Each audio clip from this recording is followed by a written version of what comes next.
یزید خوش تھا اس پر مطلب دلائل ہیں، اللہ کیونکہ لوگ تو اکبر۔ کچھ لوگ تو اس کو بالکل یزید کو بری الذمہ قرار دیتے ہیں کہ بھائی وہ تو اس کا تو تھا ہی نہیں اس میں.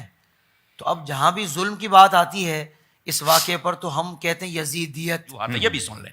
پہلی بات یہ ہے، وہ کہتے ہیں جی نبی پاک نے فرمایا تھا جو قسطنطنیہ کی جنگ میں جائے گا تو وہ بخشا جائے گا. تو یزید چونکہ گیا تھا تو بخشا گیا تھا. تو میں نے کہا پتہ ہے آپ کو وہ پہلا قافلہ کب گیا تھا؟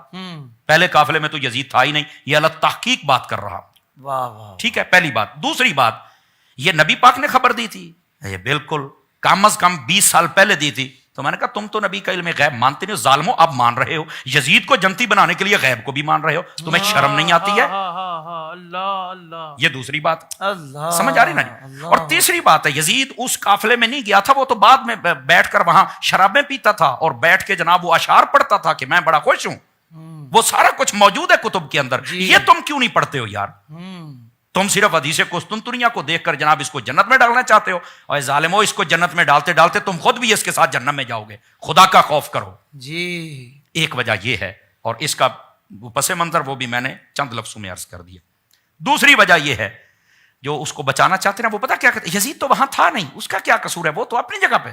کمال والی بات. اگر وہ وہاں تھا، مان لیا ابن زیاد ابن سعد ان سب نے کام کر دیا، امام حسین شہید ہو گئے، تو چاہیے یہ تھا نا ان سب کو پکڑ کے قتل کروا دیتا کہ جب میں نے کہا نہیں تھا تم نے یہ کیوں کیا. جی بالکل ٹھیک. تو یہ دلیل نہیں، کیا اس کی رضا پر یہ دلیل ہے، اس نے کچھ نہیں کیا. دوسری بات، جہاں امام حسین مدینہ میں تھے تو وہاں کا گورنر بدل دیا، مکہ میں گئے وہاں کا بدل دیا، کربلا میں گئے وہاں پر کبھی ہور، کبھی ابن زیاد، کبھی عمرو ابن سعد، کبھی شمر ذل جوشن، یہ کیوں بدلے؟ جی اس کا مطلب ہے وہ امام کا دشمن تھا. لوگ کہتے ہیں دلائل کوئی نہیں. کیوں نہیں تمہارے پاس دلائل یار؟ امام حسین کے لیے، ان کے حق پر ہونے کے لیے تمہارے پاس دلائل نہیں ہے؟ اللہ اکبر اللہ اکبر. خدا کا خوف کریں. ایسے لوگ شرم سے ڈوب کے مر جانا چاہیے جن کو حسین نظر نہیں آتا ہے.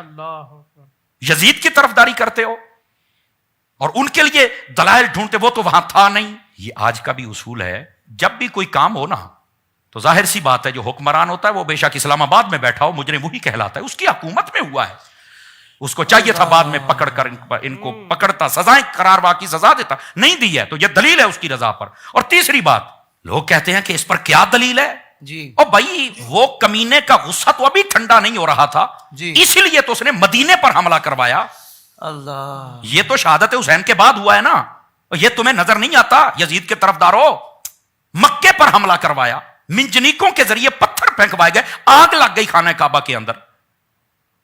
مدینہ شریف کی کتنی 3 دن کے لیے نمازیں نہیں ہوئی، یہ تمہیں نظر نہیں آیا؟ اور باتیں کرتے ہیں کہ اس پر دلیل کیا ہے. اندھے ہو گئے. جیسے ان لوگوں کے حلالی ہونے پر دلیل کوئی نہیں ہے نا، ویسے یہ سمجھتے ہیں کہ شاید ادھر بھی دلیل کوئی نہیں ہے. خدا کا خوف کرو. بالکل ٹھیک کہا آپ نے.